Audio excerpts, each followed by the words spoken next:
Don't jump the queue. Find out how to stay in your lane in this episode of 5 Minutes Closer.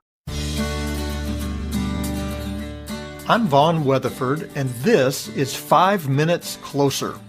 For the next 5 minutes, let's explore some biblical truths and apply them to your life. No podcast, including this one, can transform your life or give you what you really need. Only Jesus can do that. You can find out why in what I've called the first five episodes of 5 Minutes Closer. Each following episode explores scriptural truths that, if you follow them, will bring you 5 minutes closer to the person God created you to be. Let's see if we can get you 5 minutes closer. My wife and daughters rode the train in England. As they boarded, they heard someone behind them yelling, "Don't jump the queue! Don't jump the queue!" Immediately, they had 3 questions. Was this man yelling at us?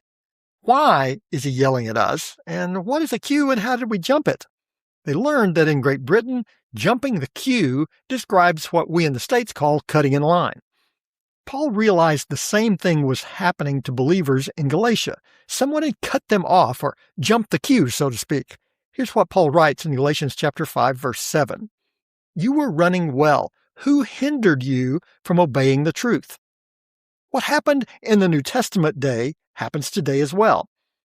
I live in a Midwestern town in the middle of the Bible Belt, and in my city, there are people who proclaim Jesus was once Michael the Archangel in pre-human form, or you're saved through obedience to the requirements and obligations of the church, or we find salvation through release from the cycle of our past lives, or salvation is found through self-fulfillment, or there are countless levels of gods and goddesses located throughout nature. No wonder people are confused.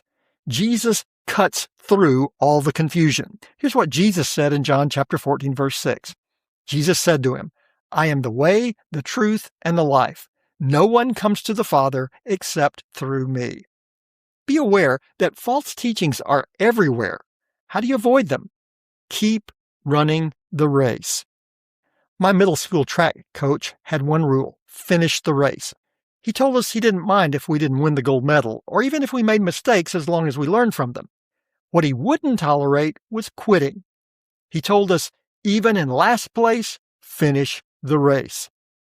The Galatian believers were in danger of straying from the race, following false teachings that diverted their focus from the will of Christ. While they were wasting time with teachings that led nowhere, the lost people of Galatia were dying without the Savior. Paul calls for them to finish the race. The 1972 Olympics featured a rematch between runners Jim Ryan and Kip Keino.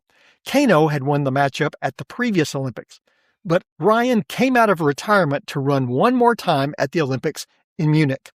In a preliminary heat, both runners looked to easily qualify for the finals, but Jim Ryan's feet got tangled with another runner, and he fell to the ground. He lay on the track for a full 8 seconds, realizing that his Olympic career was over. Then he got up. He finished last, far behind the time needed to progress to the finals. But he finished.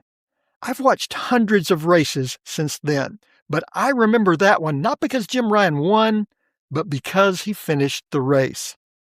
As we seek to live for Christ, we will face opposition. We'll get knocked down. We'll hear false teachings that threaten to take us off track. Keep your focus squarely on Jesus and finish the race.